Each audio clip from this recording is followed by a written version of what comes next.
राम राम। व्यापारी के लिए सबसे ज़्यादा महत्वपूर्ण क्या है कि उसका व्यापार अच्छे से चले, ग्राहक आते रहें, सामान लेके जाते रहें, किसी भी सामान की कोई शिकायत ना हो और ग्राहक उनसे संतुष्ट रहें, फुटफॉल हमेशा बनी रहे, कारोबार में नुकसान ना हो। तो ये सब चीज़ें जो हैं व्यापार से जो जुड़ी हुई हैं, इन सब चीज़ों में मुख्यतः 5 ग्रह शामिल होते हैं: शनि, राहु, केतु और बुध, शुक्र। जब किसी व्यक्ति की पत्रिका में यह ग्रह अच्छे हों तो वह एक सफल व्यापारी बनने की पूरी संभावनाएं लेकर पैदा हुआ है। अब देखिए, कोई व्यापारी छोटा है, कोई व्यापारी बड़ा है, कोई व्यापारी बहुत बड़ा है, कोई व्यापारी बहुत बहुत ज़्यादा बड़ा है। तो यह सब इन ग्रहों की शुभता के ऊपर डिपेंड करता है और आपके आचार और व्यवहार के ऊपर भी डिपेंड करता है कि आप इन ग्रहों से किस तरह से शुभ फल ले सकते हैं।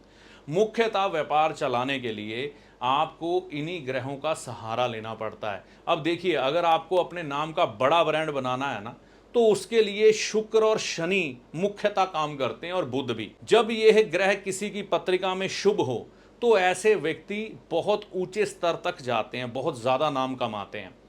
अब देखिए, कोई बड़ा व्यापारी हो, कोई छोटा व्यापारी हो, लेकिन व्यापार तो हर कोई चलाना चाहता है। ऐसे कौन से सरल उपाय हैं जिसको करने से आपके व्यापार में दिक्कतें कम आती हैं, ग्राहक भी संतुष्ट रहेगा, फुटफॉल भी ठीक रहेगी। लेकिन ये याद रखिएगा कि आपको अपने काम में ईमानदारी ज़रूर रखनी है। अगर आप अपने ग्राहक के प्रति ईमानदार हैं, आप अपने ग्राहक से अपने प्रोडक्ट की जो कीमत ले रहे हैं वह पूरी तरह से उसको प्रोवाइड करा रहे हैं, उसमें किसी प्रकार की मिलावट नहीं कर रहे, तो आप हमेशा याद रखें, आपका काम कभी भी नीचे नहीं आने देते शनि। शनि हर एक चीज़ पर दृष्टि रखे हुए हैं। कहते हैं शनि देव हर एक दिशा में देखते हैं। देखिए, याद रखिए, अगर आपके काम में आपने बेईमानी रखी है ना, आज नहीं तो कल ये मैं लिखित में दे सकता हूं कि आपका काम डूब जाएगा, क्योंकि ईमानदारी यानी कि सच्चाई की कीमत पर ही शनि अच्छे होते हैं। ये मैं नहीं कहता, हमारे धार्मिक ग्रंथ कहते हैं। तो सबसे पहले ये चीज़ अपनानी है। उसके बाद आपको नॉनवेज, शराब को त्याग देना है, अंडे खाने छोड़ देने हैं। इनके बगैर ये ग्रह अच्छे नहीं हो सकते, ठीक है ना। अब देखिए, आपको क्या करना है, एक आदत बनानी है आपको। बुधवार के दिन गाय को हरा चारा आपको डालना ही डालना है। ये आदत बना लें कि आपको कोशिश ये करनी है कि बुधवार के दिन घर से चाहे गौशाला दूर हो, है ना, आप गाय को हरा चारा डाल के ही अपने ऑफिस या काम पे जाएंगे, सिर्फ वेडनेसडे। अगर लगता है कि बहुत ज़्यादा ही दूर है, आप एक लोहे का बॉक्स लगा लें, स्टील का बॉक्स लगा लें, उसमें कुछ एक धनराशि निकाल के रख दें। आप वो धनराशि निकाल के रखेंगे और उसके बाद क्या करेंगे कि महीने में एक बुधवार चले जाएं, बहुत दूर है, 2 महीने बाद चले जाएं, 3 महीने बाद चले जाएं, लेकिन हर बुधवार को वो दान निकाल के रखते रहें गौ माता के नाम पर। ये आप करेंगे तो इससे भी लाभ होगा। देखिए, मंदिर में हम भगवान को वस्तु अर्पण करते हैं, गरीबों को हम दान करते हैं। ये चीज़ का सिद्धांत समझ के चलिएगा। अब कोई लंगर भंडारा चलता है तो वहाँ पर प्रभु के उस लंगर भंडारे में आप गेहूं अर्पण करें, भगवान को अर्पण करें कि हे प्रभु, तुम्हारा ही दिया ये सब कुछ है, आपके भंडार में मैं डाल रहा हूं, आपको अर्पण है। इसके अलावा कोई ज़रूरतमंद गरीब व्यक्ति है जिसको खाने के भी लाले पड़े हुए हैं, आप उसको गेहूं दान कर सकते हैं।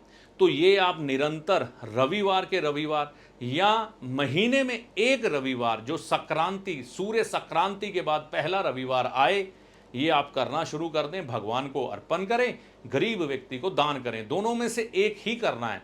आप देखेंगे इससे भी आपको लाभ मिलेगा। गायत्री मंत्र का जाप जो व्यक्ति नहीं करता है, आज नहीं तो कल उसके कारोबार में दिक्कतें आती ही आती हैं। गायत्री मंत्र का जाप जरूर करें, कोशिश करें खुले तौर पर करें, कसम खा के ना करें, जितना हो जाए उतना करें, आसन लगा के करें, पूर्व मुखी होकर करें, आपको लाभ होगा। इसके अलावा आप अपने व्यापार स्थल या अपने घर में सुबह नहा धोकर सफाई करने के बाद विष्णु सहस्त्र नाम जरूर चलाया करें और साथ में श्री सुक्तम का पाठ जरूर करें। विष्णु सहस्त्र नाम, श्री सुक्तम का पाठ करने से भगवान विष्णु और माँ लक्ष्मी जी की कृपा होती है। आपके घर में कभी धन धान्य में कमी नहीं आएगी, व्यापार हमेशा अच्छा चलेगा। अंतिम उपाय ये है काली मिर्च। ये काली मिर्च आप ले सकते हैं, साबुत लेनी है और इसके साथ आप माखन रख सकते हैं। माखन आपको वाइट माखन लेना है जिसमें नमक ना मिलाओ, काली मिर्च और वाइट माखन। ये आपको वस्तुएं लेकर क्या करना है, भगवान शनिदेव के चरणों में, भगवान शिव के चरणों में या फिर भगवान कृष्ण जी के चरणों में अर्पित कर देनी है, यही भावना के साथ कि आपका व्यापार चलता रहे। अगर इन देवताओं को अर्पण करने का कोई भी साधन ना बन रहा हो तो किसी लंगर या भंडारे में जो कि मंदिर के अंदर चलता हो वहां पर अर्पण करना शुरू कर दें। आप देखेंगे काली मिर्च और वाइट माखन, सफ़ेद माखन जो कि सॉल्टेड ना हो, ये उपाय करने से आपके व्यापार में अद्भुत उन्नति देखने को मिलेगी। ग्राहक भी आपसे संतुष्ट रहेंगे, फुटफॉल भी अच्छी रहेगी और जीवन में संतुष्टि की भावना भी रहेगी। लेकिन याद रखिएगा, उपाय आपकी नीयत के अनुसार चलते हैं। ईमानदारी से काम करते रहोगे, जीवन में कोई कमी नहीं आएगी। लालच से रहित रहोगे तो कोई कमी नहीं आएगी। मान लीजिए आज आपका प्रोडक्ट जो है आपको 100 रुपया प्रॉफिट दे रहा है, यही प्रोडक्ट थोड़ा सा मार्केट में चला, आपके मन में आ गया कि अब हम इसमें 200 या 300 रुपया प्रॉफिट लेंगे, लालच बढ़ गई है ना। तो जैसे ही लालच बढ़ेगी उसी समय में आपका पतन शुरू हो जाएगा। ठीक है, होगा धीरे धीरे लेकिन होगा ज़रूर। याद रखें, जितना कम प्रॉफिट, जेन्युइन प्रॉफिट आप रखोगे है ना, तो ही एक सफल व्यापारी कहलाओगे।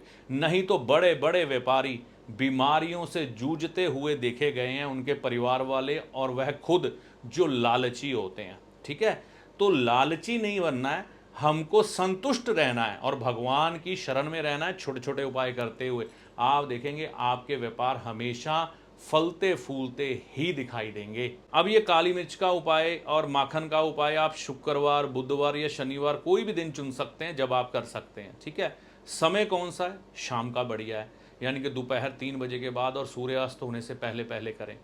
तो यह जो सारी जानकारी थी ये इसी पर आधारित थी कि व्यापार को किस तरीके से चलाया जाए जिससे कि जीवन में सफलता आए, व्यापार कभी नीचे ना जाए। ऐसी आशा करता हूँ यह जानकारी आपके लिए सहायक बनेगी, आपको व्यापार चलाने के लिए। और इस वीडियो में दी गई सारी जानकारी का लाभ आपको माता रानी की कृपा से होगा। जय माता दी। ज्योतिषी आपका सलाहकार है जो आपको भले और बुरे समय का ज्ञान देता है, ना कि कोई चमत्कारी बाबा जो छड़ी घुमाकर आपको माला माल कर देगा, धनवान बना देगा, या कोई जादूगर जो छलावे में डालकर भ्रम की स्थिति पैदा कर कर आपके भाग्य को बदल देगा। तो ज्योतिषी को हमेशा सलाहकार के रूप में देखें, ना कि चमत्कारी बाबा या जादूगर के रूप में। ऐसा नहीं होता।